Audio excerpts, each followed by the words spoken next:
الحمد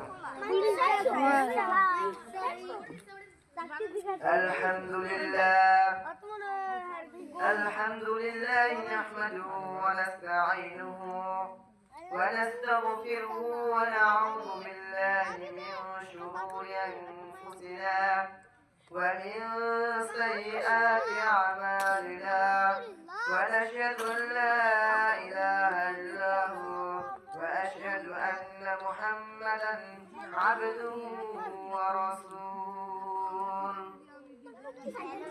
قال الله صلى الله عليه وسلم الدعاء هو العباد. وقال النبي صلى الله عليه وسلم مفتاح الجنة الصلاة. قال الله تعالى يا أيها الذين آمنوا كتب عليكم الصيام كما كتب على الذين من قبلكم لعلكم تتقون. عن أبي هريرة قال قال رسول الله صلى الله عليه وسلم بسم الله الرحمن الرحيم الحمد لله رب العالمين. صدقت يا رب العالمين. সকল কাকে আগে মারা কে আগে যাওয়া কে পিছে রানা আল্লাহুম্মা সাল্লি আলা সাইয়্যিদিনা মাওলানা মুহাম্মদ আল্লাহুম্মা বারিক লানা ফিমা ওয়াজাবা ওয়া শাবান ওয়া বাল্লিগনা রমাদান। আলহামদুলিল্লাহ, আজকে আমাদের আয়োজন হাজী শরীয়তুল্লাহ নুরী ও হাফিজি মাদ্রাসা ছাত্রদের উদ্যোগে বার্ষিক ওয়াজ মাহফিল। উক্ত ওয়াজ মাহফিলে আরো দুজন বক্তা তার সমুদ্র কণ্ঠস্বরে সুন্দর বয়ান পেশ করেছেন। আমি এখন শুরু করছি নামাজ রোজা নিয়ে। তো আমি সর্বপ্রথম একটি হাদিস তেলাওয়াত করলাম। قال الله تعالى ادعوني استجب لكم وقال الله صلى الله عليه وسلم الدعاء هو العباد. আল্লাহ পাক রব্বুল আলামিন তার বন্ধু নবী করিম সাল্লাল্লাহু আলাইহি সাল্লামকে দিয়া ইরশাদ করেছেন যে আদ-দুআ হুয়াল ইবাদ, তোমরা আমি আল্লাহর কাছে দোয়া করো, আমি আল্লাহ তোমাকে স্বয়ং বৃদ্ধি জ্ঞান বাড়িয়ে দেব। সুবহানাল্লাহ। তোমার বৃদ্ধি জ্ঞান বাড়াইতে হইল নামাজ পড়ার জন্য, রোজা রাখার জন্য, হজ করার জন্য। আল্লাহ পাক রব্বুল আলামিন কোরআনের ভিতরে বলেছেন قال الله تعالى يا أيها الذين آمنوا كتب عليكم الصيام. আমি আল্লাহ তোমাদের রোজা ফরজ করে দিয়েছি, তোমরা সকলেই রোজা রাখো এমনিভাবে যেমন তোমাদের মুরব্বি আলে কেরাম, ওলামায়ে আলে কেরাম যেভাবে রোজা রাখছে, রোজা আদায় করছে, নামাজ পড়ছে, হজ যাকাত আদায় করছে।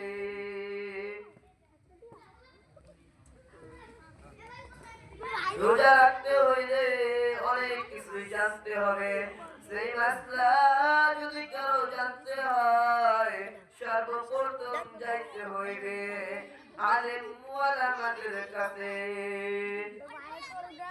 অন্য কারো কাছে যাইতে আমার আল্লাহ ডাক দিয়া কয় নাই, আমার আল্লাহ ডাক দিয়া কইছে ইন্নামাল উলামা ওয়ারাসাতুল আম্বিয়া। আলেমগণ পয়গম্বরগণের ওয়ারিস। আমি নবীকে পাঠাইছি আমার কুরআন দুনিয়ায় ছড়ায় দেওয়ার জন্য। এই দুনিয়ায় আমার কুরআন ছড়ায় দেওয়ার জন্য। আমার কুরআন হাদিস মেনে আমার বান্দা চলবে এই জন্য।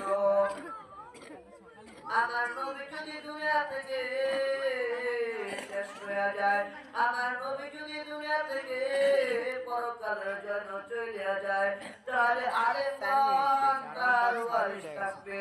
আলেমগণ নবীজির কথা মতো, নবীজির কথা মতো, নবীজির কথা বলতে বাধ্য হইবে।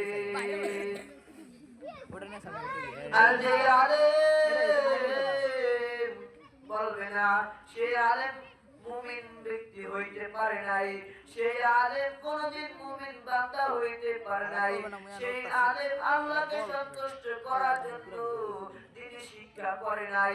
এবার আমাদের দ্বীনি শিক্ষা করতে হইবে। যদি দ্বীনি শিক্ষা না করি, কোনদিনও নামাজ পড়া যাইবে না, কোনদিনও রোজা রাখা যাইবে না।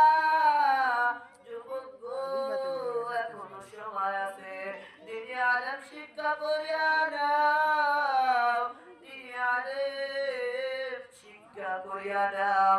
কারণ আমার আল্লাহ পাক রব্বুল আলামিন বলেন তলাবুল ইলমি ফরিদাতুন আলা কুল্লি মুসলিম। দ্বীনি আলেম তলব করা, দ্বীনি আলেম শিক্ষা করা প্রত্যেক মুসলমানের উপর আমি আল্লাহ নিজে ফরজ করিয়া দিছি।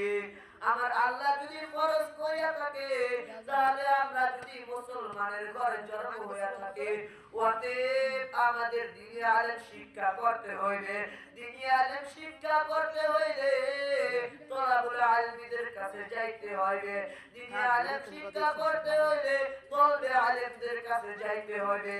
ওরে যুবক, দ্বীনি আলেম শিক্ষা করতে হইলে মাদ্রাসায় যাইতে হইবে। ওরে যুবক, দ্বীনি আলেম শিক্ষা করতে হইলে আলেম ওলামাদের কথা মতো চলতে হইবে। আলেম ওলামাদের কাজ হইল যদি কেউ ইসলাম তরিকা জানতে আসে এবং শুনতে আসে, তাহলে তাদের উচিত তাদের সর্বপ্রথম বলার কথা হইল হাতের পাল্লে কাল থেকে দ্বীনি আলেম শিক্ষা করা ফরজ ছিল। আপনি যেহেতু করেন নাই, আমার আল্লাহ আপনাকে মাফ করতে রাজি আছে। আমার আল্লাহ আপনাকে মাফ করতে রাজি আছে। আমার আল্লাহ আপনাকে মাফ করে দিবে, কিন্তু কয়েকটা শর্ত আছে, কয়েকটা আল্লাহর হুকুম মানতে হইব। সেই হুকুম যদি মাইনা চলো, তবেই তোমার গুনাহ মাফ হয়ে যাইবে, তুমি জান্নাতের বাসিন্দা হয়ে যাইবা। সুবহানাল্লাহ। যদি তোমার গুনাহ মাফ করতে হয় গো যুবক, কত গুনাহ করছো, আসবাব গাইলে কাল বলতে পারো না যুবক। অথচ আমার আল্লাহ এমন একজন, তুমি পারলে খাওয়ার পরে দিনে এই গুনাহ করছো, সব গুনাহই কিন্তু আমার আল্লাহর কাছে লিখিতভাবে রয়েছে। ওরে যুবক এবার আমাদের মাসলা শিখতে হইবে কারণ আমাদের নামাজ রোজা করা লাগবে কারণ আমরা গুনাহ কইরা ফেলাইছি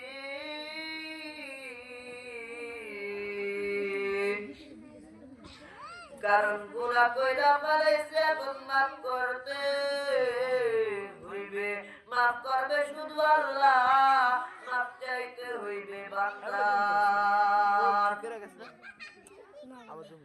বান্দার চাইতে হইবে আল্লাহর কাছে কিভাবে চাইতে হইবে ওয়াসিফ সেটা আমরা কিন্তু জানি না যদি জানতাম তাহলে আমার আর তোমার একটা গুনাহও কিন্তু থাকতো না যদি না থাকতো আমার আল্লাহর কাছে মাফ চাইতে হইবে আমার আল্লাহ পাক রব্বুল আলামিন বলেন আউয়াল মা ইউহাসাবু বিল আবদুল কিয়ামাতিস সালাহ কিয়ামতের দিন সর্বপ্রথম নামাজের হিসাব হইবে সুবহানাল্লাহ এবার আমাদের নামাজ পড়তে হইবে গো যুবক কয়েকটা মসজিদে আছে কয়েকটা এলাকায় আছে কয়েকটা থানায় আছে কয়েকটা জেলা আছে যুবক ফজরের নামাজ পড়ে না যুবক জোহরের নামাজ পড়ে না যুবক পাঁচ ওয়াক্ত নামাজ পড়ে না যুবক শুধু জুমার নামাজ পড়তে যায় যুবক জুমার নামাজ পড়তে যায় এজন্য শুধু তোবারকের লোভে যুবক নামাজ পড়তে যায় ওই নামাজ দিয়া কোনো ফায়দা হইবে না আমি যদি মানুষকে দেখানোর জন্য নামাজ পড়ি পরকালে তোমার আর আমার কোনো লাভ হইবে না নামাজ পড়তে হইবে একমাত্র আল্লাহ সন্তুষ্ট করার জন্য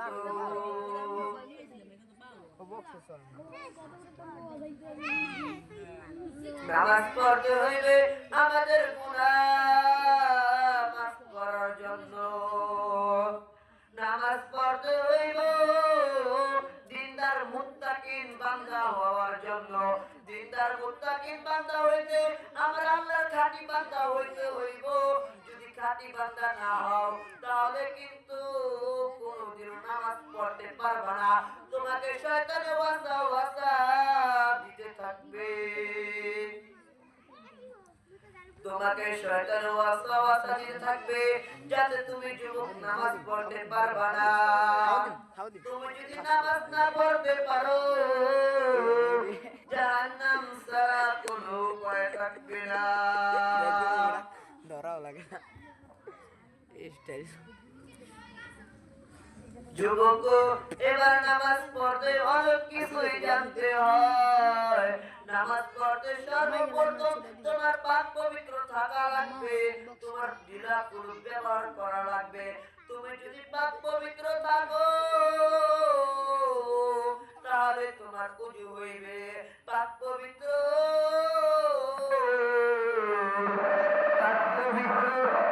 হইলে ঢিলা কুলুপ ব্যবহার করা যদি তুমি আরামে ঢিলা কুলুপ ব্যবহার করতে পারিবে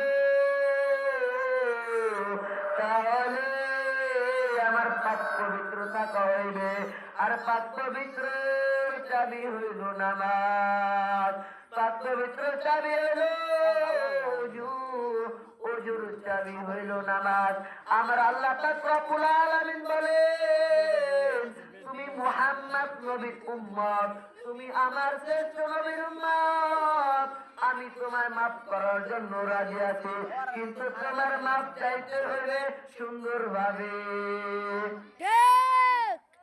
তোমার মাফ চাইতে হইবে সুন্দরভাবে ওযু করতে হইবে সুন্দরভাবে নামাজ পড়তে হইবে গো যুবক শুধু যুবকদেরকেই বলছি না মুরব্বী আলে কেরামদেরকে বলছি আমার মায়ের আওয়াজ যত দূর যাচ্ছে পর্দার আড়ালে মা বোনদের বলছি সর্বপ্রথম নামাজ যে পড়তে হইবে গো ওই নামাজ পড়তে অনেক মাসলা জানা উচিত এই মাসলা জানতে হইলে আসতে হবে তলবে আলেমদের কাছে আলেম ওলামাদের কাছে মাদ্রাসাতে আমার দিকের জন্য রাখে নাই।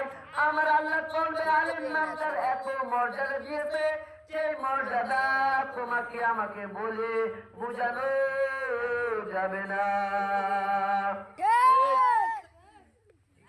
ছোট্ট একটা কাহিনী বলছি, কলবে আলেমদের পাওয়ার নিয়ে, কলবে আলেমদের মর্যাদা নিয়ে। একজন স্কুলের ছাত্র মুসলমানের ঘরে জন্ম, একজন মাদ্রাসার ছাত্র মুসলমানের ঘরে জন্ম। অতএব মাদ্রাসার ছাত্র আল্লাহর হুকুম মানে, নবীর সুন্নাত তরিকায় মানে, কিন্তু স্কুলের ছাত্র কিন্তু মানে না। স্কুলের ছাত্র কিন্তু মানে না। এবার স্কুলের ছাত্র আর মাদ্রাসার ছাত্র একই সঙ্গে ছুটি হয়। অতএব যে সময় ছুটি হয়, একই রাস্তা দিয়া, একই জায়গা দিয়া, একই এলাকা দিয়া স্কুলের ছাত্র হাইটা যায়, মাদ্রাসার ছাত্র হাইটা যায়। এবার বলতে ভাই, তোদের পার নিচে নাকি শুনলাম ফেরেশতারা পরের মতন মিশে যায়। তোরা যতদূর পর্যন্ত কদম দাস, ততদূর পর্যন্ত ফেরেশতারা তাদের পর মিশে যায়। তোদের ফেরেশতা তো পর মিশে যায়, কোন আলেম ওলামা দেখাইতে পারলো না, আজ পর্যন্ত কেউ দেখলো না। আমি তো দেখি নাই, কিন্তু আমি তোর ফেরেশতার পর ভাঙতে পারবো, আমি তোর ফেরেশতাকে কষ্ট দিতে পারবো গো। তুই কয়েকটা মিনিট অপেক্ষা কর। এই বলে হাঁটে হাঁটে 1 সপ্তাহ 2 সপ্তাহ পার হয়ে যায়। তৃতীয় সপ্তাহের সময় রাস্তা দিয়ে হাইটা যায় আর বলে, আজ আমি তোর ফেরেশতার পর ভাঙ্গা টুকরা টুকরা করিয়া দিব। ফেরেশতা আর তোর পার নিচে পর্দা বিছা দিবে না, পর বিছা দিবে না। তোর এখন থেকে ভালো আর কোনো কাজ চলবে না। এই কথা বলার পর ওই যুবক স্কুলের ছাত্র হাঁটাচলতি করে আর পাড়া খালি বারবার বলতায়, পথে ভাঙতে পারে না। অনেকক্ষণ পরে টস করে একটা শব্দ এলো, আর ওই ছাত্ররা কয়, তোর চলবে আলেম, যা তুই এবার রাস্তার মাঝখানে পড়ে থাক, কারণ তোর ফেরেশতা তোর পর মিশে দিবে না। তোর ফেরেশতার পর তো আমি ভাঙ্গিয়া দিছি। পথে কথা বলতে বলতে যাইবার পর দুইটা লোক দুই দিকে যায়। পরের দিন সকালে মাদ্রাসার কলবে আলেম মাদ্রাসায় পড়ালেখা করতে আসে, একই রাস্তা দিয়া, একই এলাকা দিয়া, কিন্তু এই স্কুলের ছাত্র কিন্তু আর আসে না। হঠাৎ আসে না কেন? এবার ওই স্কুলের ছাত্র পা অনেক ফুলে গেছে। ওই স্কুলের ছাত্র বিছনা থেকে ওঠার মতো আর কোন শক্তি নাই, শক্তি নাই। ডাক্তার দেখায়, ডাক্তারের কাম হয় না, ডাক্তারের বউ ডাক্তার কাম হয় না, ফৈরানি করে কোনো কাম হয় না গো। এবার ওই তলবে আলেম ভাবনা চিন্তা করে, ওই যুবক কি মারা গেল কি মারা গেল না, কিন্তু কোনো মতে পায় না। তারপরে এক আল্লাহওয়ালা বুজুর্গের কাছে যায়, যাওয়ার পরে বুজুর্গ আমার পাশ এক বছর এরকম হয়ে গেল, কোন ডাক্তারের বউ ডাক্তারও ঠিক করতে পারে না, কোন পেরালি পেরাও ঠিক হয় না। এখন আমি কি করব আমি নিজেও জানি না। এই কথা বলার পরে বলে, তুমি কি কাউকে কষ্ট দিয়েছো? কয় না তো কষ্ট কাউকে দেই নাই, কারোর সঙ্গে মিথ্যা কথা বলছি, কারোর সঙ্গে মিথ্যা কথা বলে নাই। এবার অনেক ভাবনা চিন্তা করার পর ওই ছাত্ররা মনে আসে যে আমি এক মাদ্রাসার ছাত্রকে এরকম এরকম বলছিলাম। কয় তাহলে আর তুমি এখানে থাকো না, তোমার পা একমাত্র আল্লাহ ছাড়া আর ওই তলবে আলেম ছাড়া কেউ ঠিক করতে পারবে না। যদি ডাক্তার গুলিয়া গুলিয়া তোমার মুখে দেয় তবুও তোমার পা ঠিক হইবে না। এবার তলবে আলেমকে বিস্তার, তলবে আলেম পায় না, তলবে আলেমকে পায় না। পরের দিন মাদ্রাসায় যা দেখে তলবে আলেম কত সুন্দর কোরআন পড়ছে। তলবে আলেমের পায়ে পর্যন্ত পড়িয়া গেল, পড়িয়া বলছে গো আমি তোমার সাথে অনেক বড় ভুল করছি, তুমি আমায় মাফ করিয়া দাও, কারণ তুমি যদি মাফ না করো আমার আল্লাহ তো কোনোদিনও মাফ করবে না। যখন ওই তলবে আলেম মাফ করিয়া দিল, মাফ করতে দেরি আছে কিন্তু ওই বান্দার পাও ফোলা কমতে আর ব্যথা কমতে দেরি নাই। এবার তো বোঝেন তলবে আলেমদের কত পাওয়ার। তলবে আলেম আমার আল্লাহ রাখিয়া দেয় নাই, আমার আল্লাহ জন্য বলতে তলবে আলেমের মতো হয়ে যাও। তুমি স্কুলে পড়ো, কলেজে পড়ো, কোনো ব্যাপার না, কোনো সমস্যা না, কিন্তু তুমি তলবে আলেম হয়ে যাও। যদি তলবে আলেম হইতা আজ এরকম ভুলটা করতা না, তুমি ইসলাম তরিকায় চলতা দেখবো আর এরকম করতে পারতা না। এজন্য আমাদের নামাজ পড়তে হইবে একমাত্র আল্লাহকে সন্তুষ্ট করার জন্য, আল্লাহকে রাজি খুশি করার জন্য। রোজা রাখতে হইল আল্লাহকে রাজি খুশি করার জন্য। বছরে 31টি মাস, বছরে 30টি দিন রোজা রাখবো।